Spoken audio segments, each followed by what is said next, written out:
요즘 조류 독감에 대한 우려가 많은데 오늘은 조류 독감에 대해서 자세히 알아보겠습니다. 조류 독감 또는 조류 인플루엔자는 주로 조류에게 발생하는 질병이지만 때로는 인간을 포함한 다른 동물에게도 전파될 수 있어 공중보건에 중요한 문제입니다. 최근 전 세계적으로 조류 독감 발생이 증가하면서 이에 대한 이해의 필요성이 더욱 커지고 있습니다. 본 영상에서는 조류 독감의 원인, 동물간 및 인간으로의 전파 경로, 감염 시 나타나는 증상, 치료법, 그리고 예방 방법에 대해 상세히 설명하고자 합니다. 조류 독감의 원인. 조류 독감은 인플루엔자 A형 바이러스에 의해 발생합니다. 이 RNA 바이러스는 유전 물질이 쉽게 변이하거나 재조합될 수 있는 특징을 가지고 있습니다.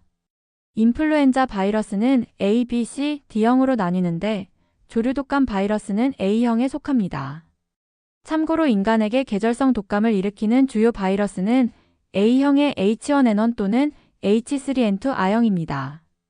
인플루엔자 A형 바이러스는 표면에 있는 헤마글루티닌 H와 뉴라미니다제인이라는 두 가지 단백질의 종류에 따라 다양한 R형으로 분류됩니다. 현재까지 16가지의 H형 H1에서 H16과 9가지의 N형, N1부터 N9까지 알려져 있으며 이들의 조합에 따라 H5N1과 같은 다양한 R형이 존재합니다.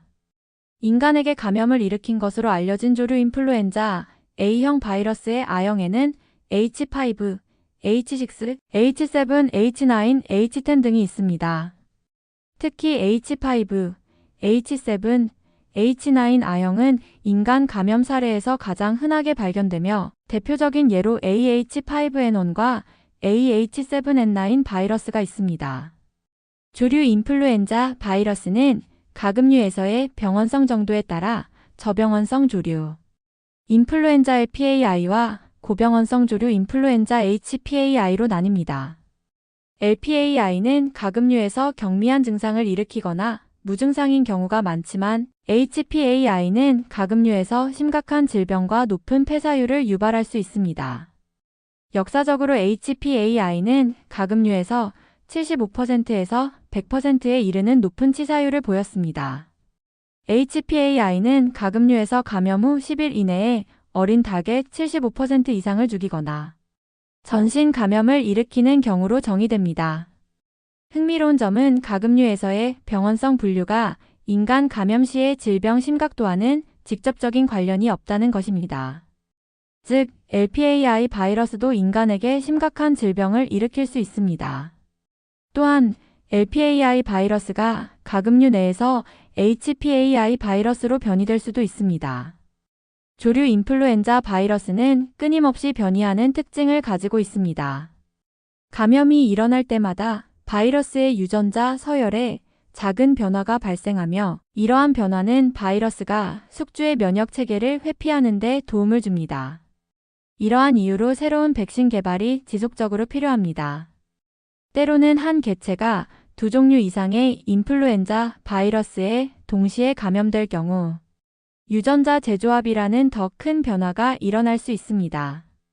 이 과정에서 유전 물질이 섞여 새로운 형태의 바이러스가 생성될 수 있으며 이는 이전에는 감염시키지 못했던 새로운 종의 동물에게도 감염 능력을 갖게 할 수 있습니다. 특히 H5N1 바이러스의 표면, 단백질에서 발생하는 Q226L이라는 특정 돌연변이는 바이러스가 인간 세포의 수용체에 더 잘 결합하도록 만들어 인간에게 더 쉽게 전파될 수 있다는 우려를 낳고 있습니다. 실제로 인간에게서 분리된 H5N1 변종은 소에서 발견된 변종에 비해 인간 세포에서 더 효율적으로 복제되고 쥐의 뇌에서 더 심각한 질병을 유발하는 것으로 나타났습니다. 전문가들은 조류 인플루엔자 바이러스가 인간에게 전파될 가능성을 높이는 34가지 유전자 변이를 확인했으며 캐나다에서는 NA-H275Y라는 희귀한 돌연 변이가 발생하여 항바이러스제인 오셀타미비르에 대한 내성을 보이기도 했습니다. 감염된 사람들에게서도 유사한 변이가 발견되어 인간 적응에 대한 우려가 제기되고 있습니다. 현재 다양한 포유류에서 조류 독감 발생이 증가하면서 바이러스의 변이와 재조합 가능성이 더욱 커지고 있으며 돼지와 같은 동물에서는 유전자 재조합을 통해 인간에게 더 쉽게 전파되거나 더 심각한 질병을 유발할 수 있는 새로운 바이러스가 출현할 위험도 존재합니다. 동물들 간 감염. 조류독감 바이러스는 감염된 조류의 타액, 콧물, 그리고 분변을 통해 다른 조류에게 전파됩니다. 건강한 조류는 감염된 조류가 배출한 바이러스에 직접 접촉하거나 바이러스로 오염된 사료, 물, 장비 등의 표면과 접촉했을 때 감염될 수 있습니다. 특히 오리, 거위, 백조와 같은 야생 물새류는 저병원성 조류 인플루엔자 LPAI 바이러스의 자연적인 저장소 역할을 하며 철새 이동을 통해 넓은 지역으로 바이러스를 퍼뜨릴 수 있습니다. 야생 조류는 직접 또는 농장 환경 오염을 통해 가금류에게 바이러스를 전파할 수 있으며 오염된 장비와 인력의 이동 또한 농장 간 바이러스 확산의 주요 경로입니다.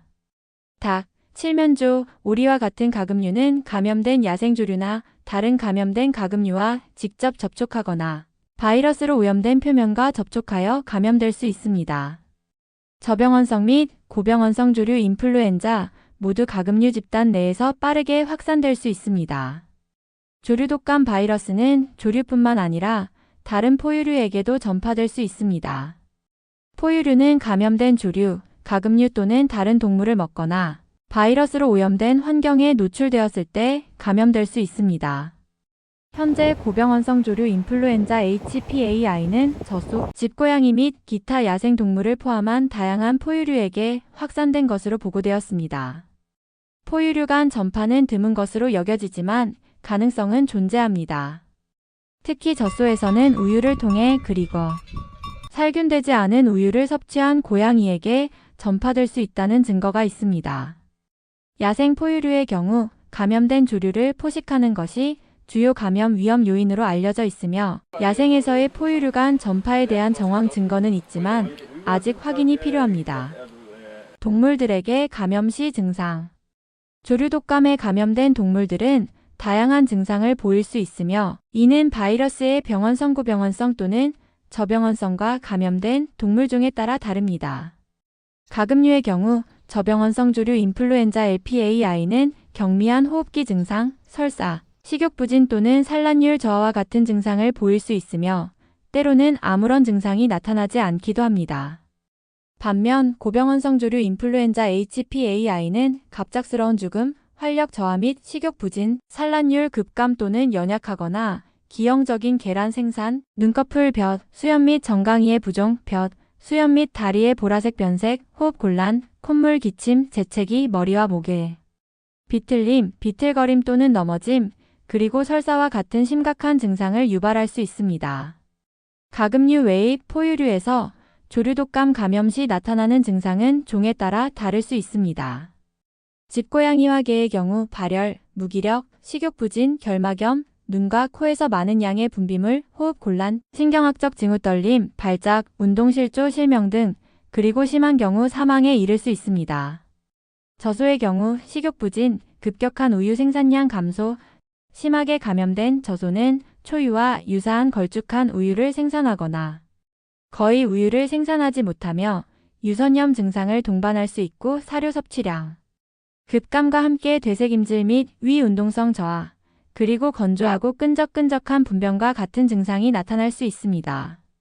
미국 외 지역에서 HON1 양성 판정을 받은 젖소를 제외한 다른 포유류는 일반적으로 죽은 채로 발견되거나 떨림 및 경련과 같은 호흡기 또는 신경학적 징후를 보였습니다.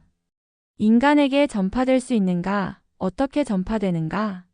조류 인플루엔자 A형 바이러스가 인간에게 전파되는 사례는 드물지만 가능합니다. 이러한 바이러스는 일반적으로 사람을 감염시키지 않지만 드물게 인간 감염 사례가 보고되어 왔습니다. 인간 감염은 주로 감염된 동물조류, 소, 기타 포유류 포함이나 오염된 환경분변, 예를 들어 타액, 콧물, 살균되지 않은 우유 등 밀접하거나 장기간 접촉했을 때 발생합니다. 이는 직업적으로나 레크리에이션 활동으로 동물에 노출되는 사람들에게 흔히 발생합니다. 감염된 환경에서 바이러스가 포함된 에어로졸을 흡입하거나 오염된 동물이나 표면을 만진 후 눈, 코, 입을 만지는 경우에도 감염될 수 있습니다. 또한 덜 익힌 가금류나 계란을 섭취하거나 감염된 동물에서 나온 살균되지 않은 우유, 예를 들어 감염된 젖소의 생우유는 알려진 위험 요소이며 이를 섭취하는 것도 감염 경로가 될 수 있습니다. 다만 적절하게 조리된 식품과 살균된 유제품은 안전하게 섭취할 수 있습니다. 조류독감 바이러스가 감염된 사람에서 다른 가까운 접촉자로 전파되는 사례는 매우 드물며 실제로 전파가 일어난 경우에도 소수의 사람들에게만 국한되었습니다. 현재 유행하는 조류독감 바이러스가 인간 상부호흡기 세포에 쉽게 결합하지 못하기 때문에 인간 간 쉬운 전파가 어렵다고 알려져 있습니다. 인간에게서의 증상과 치사율. 인간이 조류 인플루엔자 바이러스에 감염되었을 때 나타나는 증상은 경미한 독감 유사 증상인 발열, 기침, 인후통, 콧물 또는 코막힘, 근육통, 두통, 피로감부터 더 심각한 질병, 예를 들어 숨가쁨, 호흡곤란까지 다양하게 나타날 수 있습니다. 덜 흔한 증상으로는 설사, 메스꺼움, 구토, 발작 등이 있습니다. 최근 미국에서 발생한 조류 인플루엔자 AH5 바이러스 감염 사례에서는 눈의 충혈 결막염이 주요 증상으로 나타났습니다. 특히 고령자나 면역력이 저하된 사람의 경우에는 발열이 나타나지 않을 수도 있습니다. 심각한 합병증으로는 폐렴, 급성호흡 곤란 증후군, 세균 감염, 폐혈증, 뇌부종, 호흡부전 등이 있습니다. 역사적으로 H5N1 A형을 포함한 조류 인플루엔자의 전 세계적인 치사율은 매우 높은 편으로 약 50%에서 60%에 달했습니다. 세계보건기구 WHO의 2003년부터 2024년 12월까지의 자료에 따르면 H5N1 감염 사례의 치사율은 약 49%에서 54%로 보고되었습니다. 다른 A형인 H5N6와 H7N9도 상당한 사망률을 보이는 심각한 질병을 유발한 것으로 알려져 있습니다. 그러나 최근 미국에서 발생한 조류독감 사례에서는 약 70명의 감염자 중 단 1명의 사망자만이 보고되어 이전의 전 세계적인 치사율에 비해 현저히 낮은 수치를 보이고 있습니다.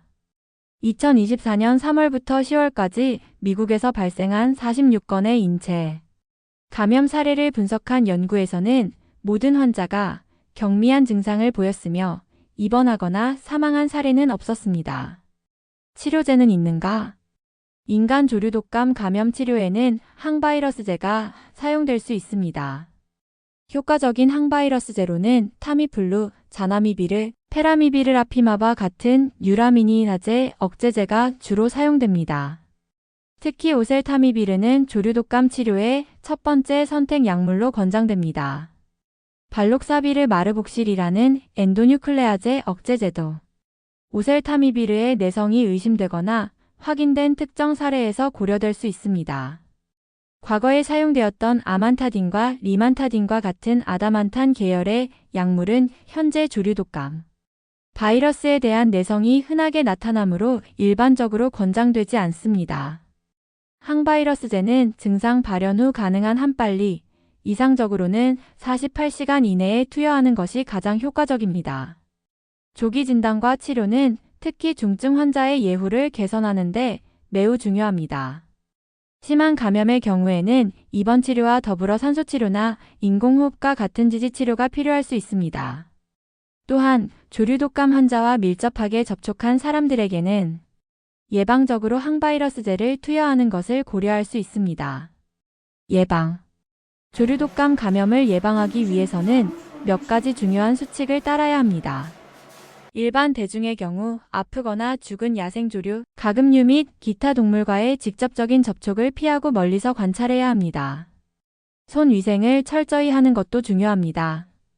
동물과 접촉했거나 동물이 서식하는 지역에 있었을 때는 비누와 물로 자주 손을 씻고 비누와 물을 사용할 수 없는 경우에는 알코올 기반 손 소독제를 사용해야 합니다.